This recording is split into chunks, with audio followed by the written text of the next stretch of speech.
মুসলমান ভাইরা আমার, আবু সুফিয়ান, উতবা, সাইবা প্রমুখ নেতারা বলল মুহাম্মদ আমাদের ধর্মটাকে শেষ করে দিচ্ছে, নস্যাৎ করে দিচ্ছে। তাই মুহাম্মদকে আর বেশি দিন বাঁচতে দেওয়া যাবে না। কে পারো মুহাম্মদের মাথাটা কেটে নিয়ে আসতে পারো? যদি কেটে নিয়ে আসতে পারো পুরস্কৃত করব। ওরে মুমিন, মুহাম্মদের মাথাটা কাটতে পারলে তাকে অনেক উপহারে উপহারিত করব। কারো হৃদয়ের মানুষ, কারো মনের মানুষ ওমর তখন বলল, ঠিক আছে, তলোয়ারটা আমার হাতে দাও, আমি মুহাম্মাদের কাল্লাটা কেটে নিয়ে আসবো। বলেন মনটা কালো না ফর্সা? আর একটু আওয়াজ দে, এখন কালো না নোংরা? মুসলমান ভাইরা আমার, ওমর প্রবেশ করুন, ওমর আসবে।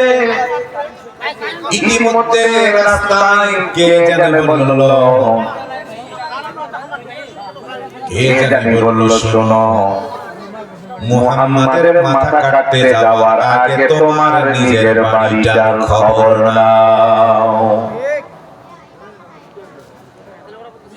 ওমর নিজের বাড়ির খোঁজ নিতে গিয়ে দেখলো বোন এবং ভগ্নিপতি মাহমুদের কোরআন পড়ে।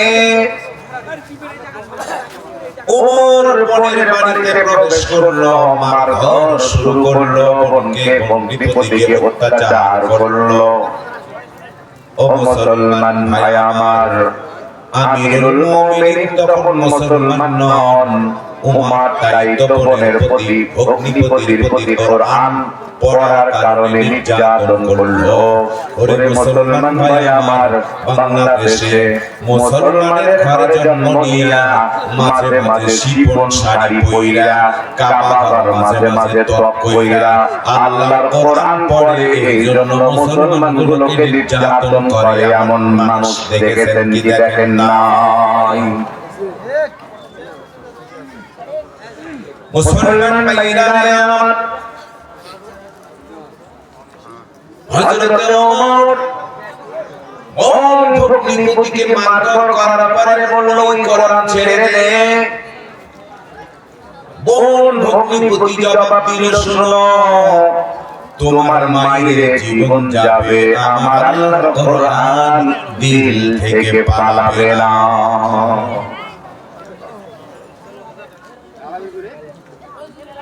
আর মারধর করলো। এক সময় একটু দয়া হলো, নিজের বোন আপন ভগ্নিপতি এত মারলাম, যে কোরআন ছাড়ার জন্য সেই কোরআন তো ছাড়লো না। দেখি তো ওই কোরআনটা কেমন। বন্ধুরা আমার, বলা হলো, বোন আরেকবার ওই কোরআন তিলাওয়াত করে আমাদেরকে শোনাও। আল্লাহর বান্দা বান্দি এবার তিলাওয়াত করে শোনালো, বিসমিল্লাহির রহমানির রহিম। আলিফ লাম মিম, যালিকাল কিতাবু লা রাইবা ফীহি হুদাল লিল মুত্তাকিন। মুসলমান ভাইরা আমার, কারো অন্তরে কোরআনের সুমধুর বাণী প্রবেশ করে নিল। কারো অন্তর কয়, বোন ভাই আমার হাতে কোরআনটা দাও। বোন বলল, শোনো আমার ভাই, তোমার হাতে কোরআনটা পাওয়া যাবে না। বলে, না না না, কোরআনের আমি কোনো বেইজ্জতি করব না, অসম্মান করব না। মুসলমান বন্ধুরা আমার, কথা দিল। বোন এবং ভগ্নিপতি বলল, শোনো, তাহলে উজু গোসল সেরে নাও। উজু গোসল সারলো, কয়েক পারা কয়েক আয়াত কোরআনুল কারীমের তিলাওয়াত শুনে নিল। লাঙ্গা তলোয়ার নিয়ে ছুটতে আরম্ভ করলো। গ্রসমুক্ত তলোয়ার নিয়ে বিশ্বনবীর কাছাকাছি প্রায় চলে আসলো। সাহাবা আজমাইন দেখে হতভম্বিত হতচকিত। আজ বুঝি মুহাম্মদকে আমাদের প্রাণের নেতাকে মেরে ফেলবে। আল্লাহর হাবিব বলেন, শোনো রে শোনো, তোমরা তাকে বাধা দিও না। আমার মনে হয় উমরের নাকের ডগায় আমার আল্লাহর কোরআনের গন্ধ প্রবেশ করেছে। মুসলমান ভাইরা আমার, আমিরুল মুমিনিন তখন তিনি আমিরুল মুমিনিন নন, তখন তিনি কাফের। বিশ্বনবীকে বললেন, নবীজি আমি তো কালেমা পড়তে চাই, মুসলমান হতে চাই। যে জীবন কোরআনের দুশমনী করত, এই জীবন আজ থেকে আল্লাহর কোরআনের পাহারাদারি করবে। নবীজি বললেন, পড়ে নাও, আশহাদু আল্লা ইলাহা ইল্লাল্লাহু ওয়া আশহাদু আন্না মুহাম্মাদান আবদুহু ওয়া রাসূলুহু।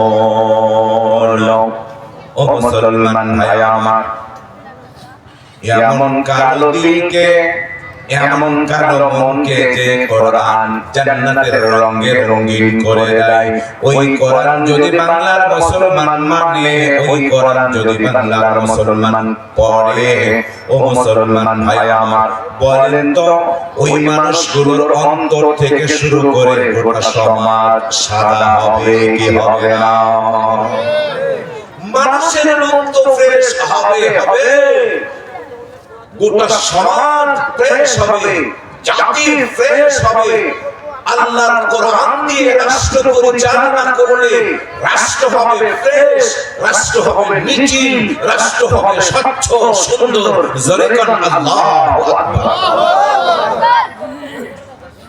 বন্ধু আমার, এবারে শুনুন, পৃথিবীতে সবচেয়ে দামি কারা? এই আজকে আমার বক্তব্যের বিষয়। খুব ভালো করে শুনুন। ব্রিটেনে লন্ডন বিশ্ববিদ্যালয়ের একজন অধ্যাপক, মানুষটার নাম ছিল জর্জ বার্নার্ড শো। কি নাম বললাম? George Bernard show. ইনার কাছে দুইজন প্যান্ট শার্ট পরা যুবক এসে বলছেন, স্যার, ইহুদি বলে আমরা শ্রেষ্ঠ, বৌদ্ধ বলে আমরা শ্রেষ্ঠ, খ্রিস্টান বলে আমরা শ্রেষ্ঠ, হিন্দু বলে আমরা শ্রেষ্ঠ। আপনি বলুন তো পৃথিবীতে সবচেয়ে শ্রেষ্ঠ কারা, দামি কারা? জর্জ বার্নার্ড শো জবাব দিলেন, পৃথিবীতে সবচেয়ে শ্রেষ্ঠ জাতির নাম হলো মুসলমান। সবচেয়ে দামি জাতির নাম মুসলমান। ছাত্রদয়ের মুখ দুটো কালো হয়ে গেল। ভরাক্রান্ত হৃদয় নিয়ে স্যারের কাছে আবার বললেন, স্যার, দামি জাত যদি শ্রেষ্ঠ হয়, কম দামি লাঞ্ছিত অপমানিত অপদস্থ জাতির নাম কি? জর্জ বার্নার্ড শো বললেন, মুসলমান।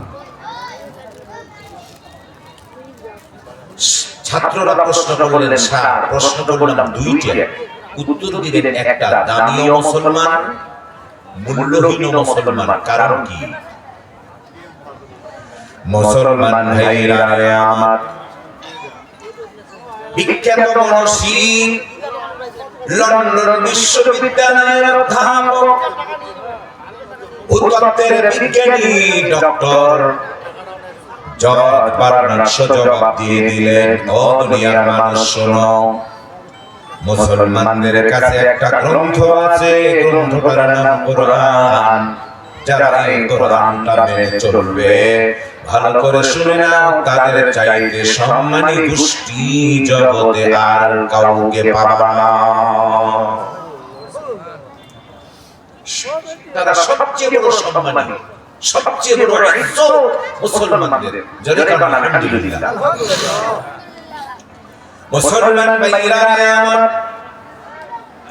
এবার কথা ভালো করে বুঝবেন। ছাত্ররা প্রশ্ন করলেন, স্যার ওরা কোরআন মানে, কোরআন ওয়ালাই তো সবচেয়ে শ্রেষ্ঠ, সবচেয়ে দামি, তাহলে কম দামি জঘন্য করা? জজ বারানাস বললেন, শোনো, যে মুসলমানগুলোর কাছে আমার ওই আল্লাহর কোরআন আছে, কোরআন থাকার পরেও যে জাতি কোরআন দিয়ে নিজের জীবনটাকে রঙিন করে না, পরিবারকে কোরআন দিয়ে পরিচালনা করে না, সমাজ কোরআন দিয়ে যারা চালায় না, রাষ্ট্রকে যারা কোরআন দিয়ে পরিচালনা করে না, ওদের চাইতে হতভাগা নির্লজ্জ জাতি আর জগতে কেউ নাই। বন্ধুরা আমার, কোরআন ওয়ালা কেন এত দামি? তাহলে শুনুন, কোরআন কারিমের দামটা একটু শুনে নেন। ওরে মুসলমান, আমার আল্লাহর কোরআন কত দামি, কত সম্মানী একটা কিতাব, খুব ভালো করে বুঝেন। আল্লাহ রাব্বুল আলামিন বলেন, ইন্না আরাদনাল আমানাতা আলাস সামাওয়াতি ওয়াল আরদি ওয়াল জিবাল فأبين أن يحملنها وأشفقن منها وحملها الإنسان إنه كان ظلوما جهولا. الله أكبر. মুসলমান ভাইরা আমার, আল্লাহ রাব্বুল আলামিন আকাশকে ডেকে বললেন, ওরে আকাশ, তুমি বড় বিশাল, তোমার অনেক বড় বিশালতা, অনেক বড় তুমি ব্যাপক। ওরে আসমান শোনো, তোমার কাছে রয়েছে মিল্কে, তোমার বুকে রয়েছে গ্যালাক্সি, তোমার বুকে রয়েছে গ্রহ নক্ষত্র তারকারাজি। তবে আকাশ শোনো, যতই দাম তোমার হোক না কেন, তোমার নিকটে আমি একটা আমানত দিতে চাই, তুমি কি আমানতটা নিবা? আমানতটা তুমি যদি নাও, তাহলে আকাশ তোমার দাম অনেক বেড়ে যাবে। আমানতটা নিবা? আকাশ বুঝতে পারলো আমাদের নাম কোরআন। জবাব দিল রব্বুল আলামিন, আল্লাহ তুমি যে আমানত দিবা তার নাম তো কোরআন। আমি আকাশ আমার পক্ষে আমার দ্বারা কোরআন বহন করা সম্ভব নয়। কোরআন আমি নিতে পারবো না। আল্লাহ তাআলা জমিনকে বললেন, ওরে জমিন, তোমার অনেক দাম, এমন একদিন আসবে এক শতক মাটির দাম 1 কোটি প্লাস। আছে না? ঢাকা শহরে 1 কোটি, 1 শতকের দাম 1 কোটি, এর চেয়ে বেশি দাম আছে না নাই? ওরে জমিন, তোমার 1 শতকের দাম 1 কোটি, তার বেশি রে জমিন। তোমার ভিতরে কোন জায়গায় পাওয়া যাবে পেট্রোল, কোন জায়গায় পাওয়া যাবে গ্যাস, কোন জায়গায় পাওয়া যাবে কেরোসিন, কোন জায়গায় পাওয়া যাবে স্বর্ণ। ওরে জমিন, এত দাম তোমার, আর তোমার দাম বাড়াতে একটা নিয়ামত দিব, একটা আমানত দিব, নিবা নাকি? জমিন বলল, আল্লাহ কি আমানত দিবা তা তো বুঝতে পেরেছি, তার নাম কোরআন। আমি জমিন, আমার পক্ষে তোমার কোরআন বহন করা সম্ভব নয়। রব্বুল আলামিন বললেন, ওরে পাহাড়, তুমি কি নিবা? পাহাড় তো নিতে চাই নাই, বরং পাহাড় সেদিন যা বলেছিল আল্লাহ রাব্বুল আলামিন কোরআনুল কারীমে তার রেকর্ড করে রেখে দিয়েছেন। আল্লাহ তাআলা বলেন, লাউ আনজালনা হাযাল কুরআনা আলা جبل لرأيته خاشعا متصدعا من خشية الله আল্লাহ রাব্বুল আলামিন বলেন আমি যদি পাহাড়ের উপরে কোরআনটাকে অবতীর্ণ করতাম পাহাড় কোরআনুল কারীমের ভার সইতে পারত না পাহাড় ফেটে চৌচির হয়ে যেত ও মুসলমান ভাই আমার আকাশ যে কোরআন নিল না জমিন যে কোরআনুল কারীমকে নিল না পাহাড় যে কোরআন বহন করতে পারল না এবার মানুষের বলল ওয়া হামালাল ইনসান ইন্নাহু কানা যালুমান জাহুলা মানুষ বলল আল্লাহ ওই কোরআনটা আমরা গ্রহণ করে নিলাম আল্লাহ রাব্বুল আলামিন বললেন ইন্নাহু কানা যালুমান জাহুলা ওরে মানুষ নিশ্চয়ই তো তোমরাই বড় জাহেল ও মুসলমান ভাই আমার আল্লাহ আমাদের কেন জাহেল বললেন বক্তব্যের শেষ প্রান্তে আপনাদেরকে তা বোঝাবার চেষ্টা করব রে মুমিন তবে তার আগে ভালো করে শুনেন আসমানের ওজন বেশি না মানুষের ওজন বেশি কথা বলেন না কেন আসমানের ওজন বেশি না মানুষের ওজন বেশি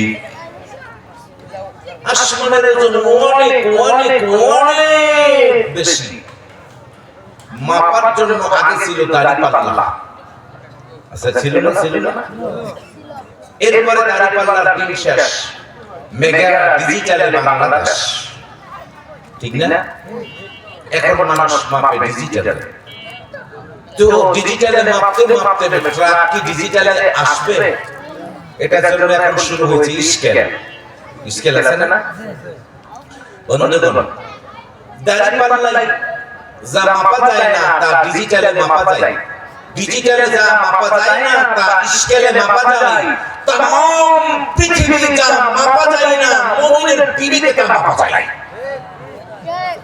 আপনি মুমিনের বিবেককে কি মনে করেন মুমিনের বিবেকের অনেক দাম তো যাই হোক চলুন সামনে বলছিলাম যে এই স্কেলেও আসমান মাপা যাবে না আসমান না পাবেন কোন স্কেলে কথা বলেন ঠিক কি না ট্রাক না হয় স্কেলে উঠে আসমান কি স্কেলে আসবে ধরবে তাহলে আসমানের ওজন অনেক অনেক বেশি জমিনের ওজন অনেক অনেক অনেক বেশি পাহাড়ের ওজন অনেক অনেক বেশি মুসলমান ভাইরা আমার আসমান নিল না পাহাড় নিতে পারলো না জমিন নিতে পারলো না 3.5 হাতের মানুষ আমার আল্লাহর কোরআনকে গ্রহণ করলো ওরে মুসলমান ভাই আমার আল্লাহর কোরআনকে গ্রহণ করার কারণে আমার আল্লাহ রাব্বুল আলামিন तमाम পৃথিবীতে এবং আখিরাতে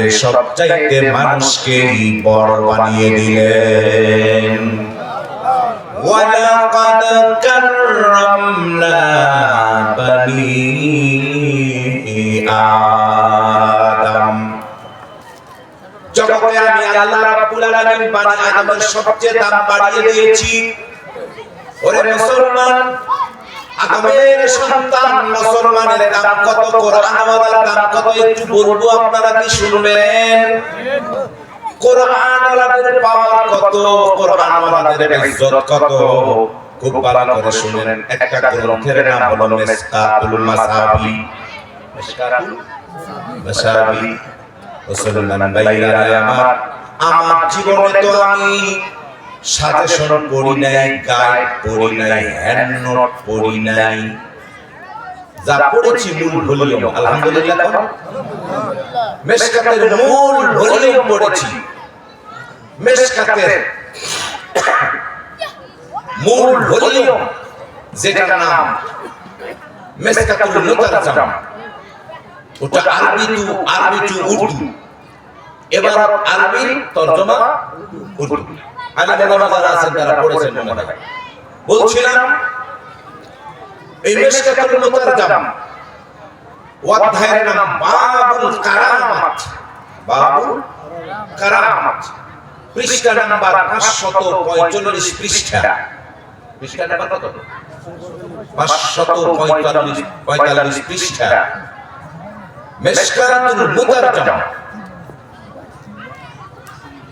বেইরা সেই গ্রন্থের ভিতরে আমরা পড়েছি, খুব ভালো করে শুনেন, কোরআন ওয়ালাদের দাম কত। এমনি যতবার 800 বলে নাই, তাম পৃথিবীতে সেরা পুষ্টির নাম মুসলমান। যতবার 800 কি মুসলমান নাকি?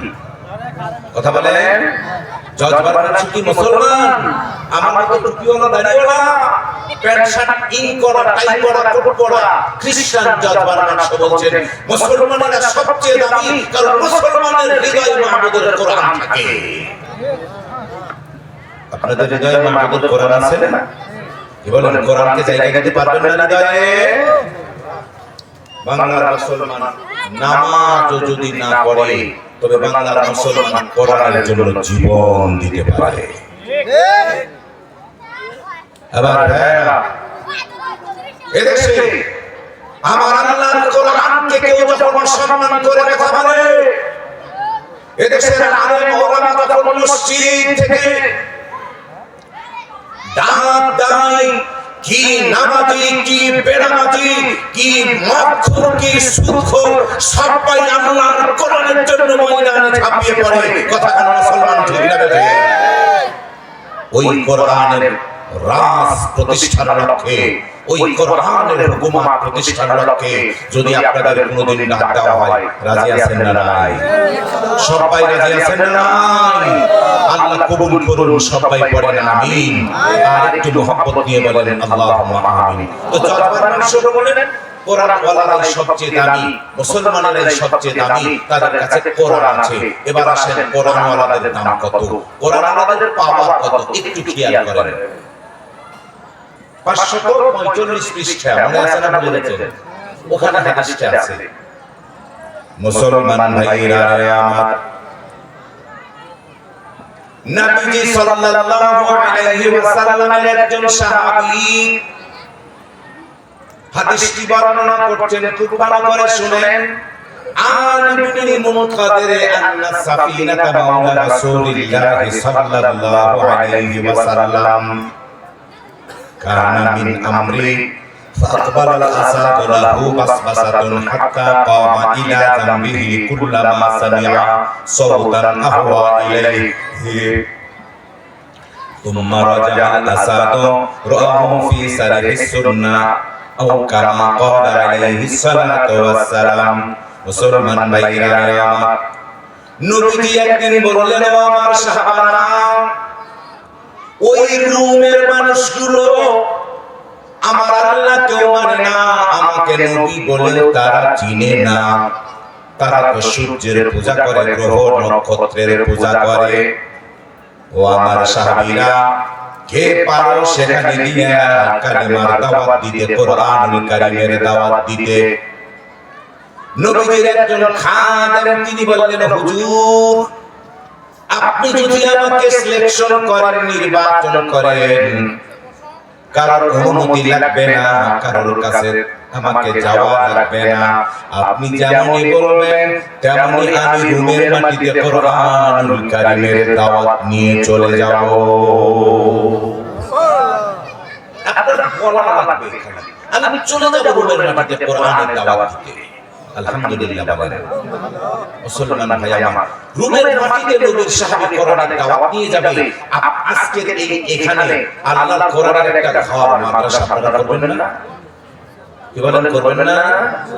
যদি না করেন তাহলে নাসিরউদ্দিন অন্ধ হাফেজ আপনাদের এলাকা থেকে কেমনে তৈরি হবে? বন্ধু আমার, কথা খুব ভালো করে বুঝবেন। ধার করে কতদিন মানুষ চলে? কথা বলেন ঠিক কিনা? ধার করে কতদিন চলে? ঘরের খাবার আর ধার করা খাবার এক জিনিস না দুই জিনিস? মুসলমান ভাই আমার, মাদ্রাসা বানান, মাদ্রাসা বানান। নাসিরউদ্দিন অন্ধ হাফেজকে বালিয়াডাঙ্গি থেকে আনতে হবে না, আপনার ঘরেই নাসিরউদ্দিন তৈরি হবে। আপনার ঘরেই ওই কি জানে আইবি আবু আইয়ুব আনসারী আপনার ঘরেই তৈরি হবে। ও মুসলমান, এই মাদ্রাসা তৈরি করতে রাজি আছেন না নাই? আল্লাহ কবুল করুন। সকাল সবাই পড়েন আমিন, আর একটু মহব্বত নিয়ে বলেন আল্লাহুম্মা আমিন। বলছিলাম কুরআন ওয়ালাদের পাওয়ার কত। আল্লাহর বান্দা বলছেন, হুজুর আপনি অনুমতি দিলে আমি রুমে চলে যাব দিনের দাওয়াত দিতে। অনুমতি খালি দিয়ে দেখেন একবার, দিলে যাব। নবীজি বললেন, তোমাকে আমি অনুমতি দিলাম। জোরে বলুন আল্লাহু আকবার। মুসলমান ভাইরা আমার, মাত্র 40 জনের একটা বাহিনী, 40 জনের এই বাহিনীর প্রধান তিনি হলেন বিশ্ব রাসূলের খাদেম। 40 জনকে নিয়ে তিনি চললেন।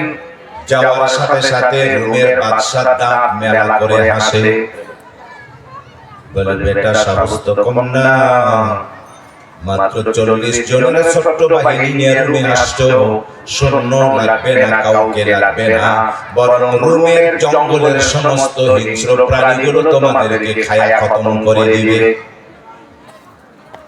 বন্ধুরা আমার, আল্লাহর বান্দা সাহাবী ভয় পেলেন না। রুমের ভিতরে তিনি প্রবেশ করলেন। সাহাবীদেরকে বললেন, বন্ধুরা একসঙ্গে যেও না, একা একা যাও।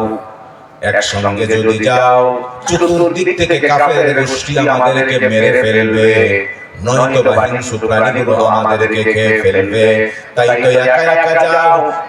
একজন মানুষ যদি রুমের ভিতরে প্রবেশ করতে পারো, ওই একজন মানুষ জানিয়ে দিবা আল্লাহর জমিনে আল্লাহর আইন ছাড়া অন্য কোনো আইন চলবে না। একজন যদি পারো সেটাও বলবা। বন্ধুরা আমার, শাহবাজ বাহিনী একে একে চলে গেল। পরিশেষে রাসূলের খাদেম তিনি একা একা যাচ্ছেন। চলতে গিয়ে হঠাৎ করে তিনি দেখতে পেলেন একটা বাঘ তাকে খাবার জন্য হাওমাও করে আসতেছে।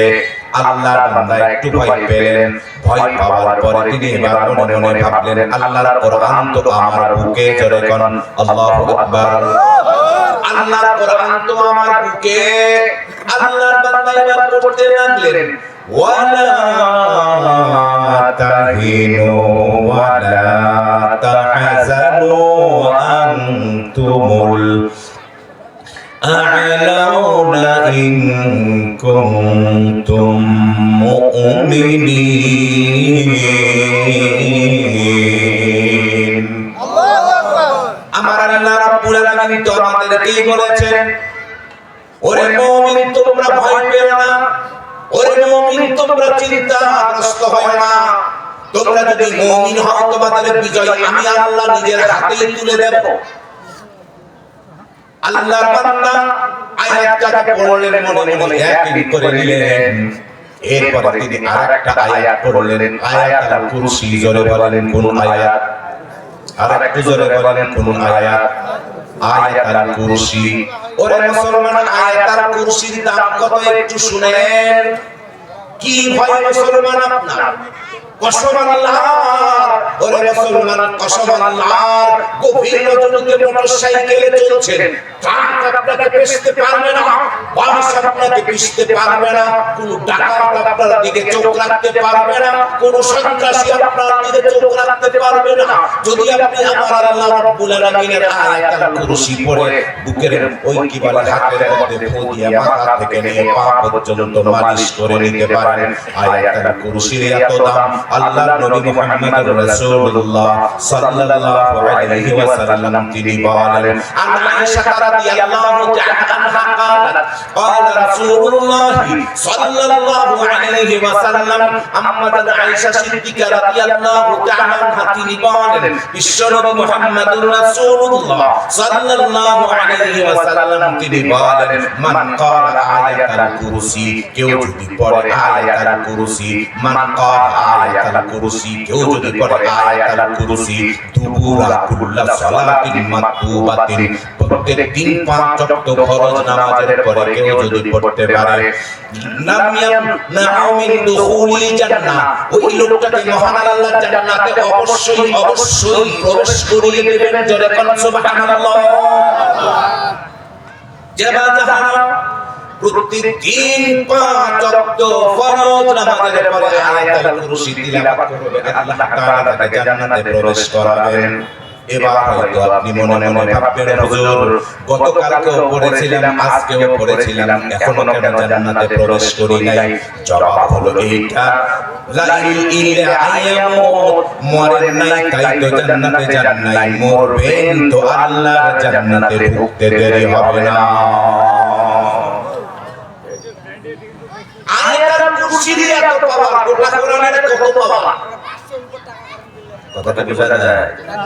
আয়াতুল কুরসির যদি এত পাওয়ার, মহান আল্লাহর গোটা কোরআনের কত পাওয়ার। বন্ধুরা আমার, আল্লাহর বান্দা এসব আয়াতগুলো তিলাওয়াত করে নিলেন, পাপ তাকে খাওয়ার জন্য আসছে। এবার পাপকে ডেকে বলছেন ফাকালা, তিনি বলছেন ইয়া আবাল হারিস। হুজুর এবারও ঠিক আছে তো? ইয়া আবাল হারিস, ও বাঘের বাচ্চা তুমি কি জানো না আনা মাওলা রাসূলুল্লাহি সাল্লাল্লাহু আলাইহি ওয়াসাল্লাম, আমি তো অন্য কেউ নই, আমি দুনিয়ার কোন সাধারণ মানুষ নই, আমি হলাম গিয়া বিশ্ব রাসূলের খাদেম। পিকনিক করতে আসি নাই, স্পটে আসি নাই, টেন্ডারবাজি মাস্তানি চাঁদাবাজি হুঙ্কার করতে আসি নাই। আছে না নাই? টেন্ডারবাজি করা মানুষ আছে না নাই? চাঁদাবাজি করা মানুষ আছে না নাই? সন্ত্রাস করা মানুষ আছে না নাই? ওই যে দিনের দিবালোকে পেস্তল উঁচিয়ে মানুষ মারছে, মারে নাই? আমরা তাদেরকে চিনি, তাদের বিচার হবেই হবে ইনশাআল্লাহ। বলছিলাম, বলছে বাঘের বাচ্চা তুমি কি জানো না আনা মাওলা রাসূলুল্লাহ, আমি হলাম বিশ্ব রাসূলের খাদেম, আমি হলাম নবীর খাদেম। এখন বিশ্ব নবী তখন বলে দিতে পারে না, চাইলেই হাওয়ায় লাড্ডু হয় না। বলছিলাম মুসলমান ভাইরা আমার, এখন কত কথা আমাকে একজন বলে বলে সহযোগিতা করেন, মুহাব্বতে কালেমা পড়েন লা ইলাহা, জোরে লা ইলাহা ইল্লাল্লাহ, লা ইলাহা ইল্লাল্লাহ মুহাম্মাদুর রাসূলুল্লাহ সাল্লাল্লাহু আলাইহি ওয়াসাল্লাম। আমার ভাইরা, আল্লাহর বান্দা বলছে বাঘের বাচ্চা তুমি কি জানো আমার পরিচয় ছিল?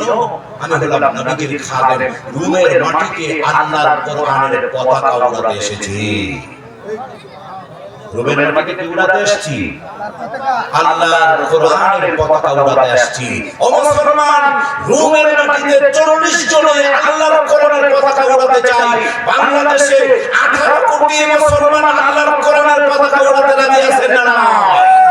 কারা কারা রাজি আছেন? তাকবীর দিয়ে আল্লাহকে হাত উঁচু করে দেখান।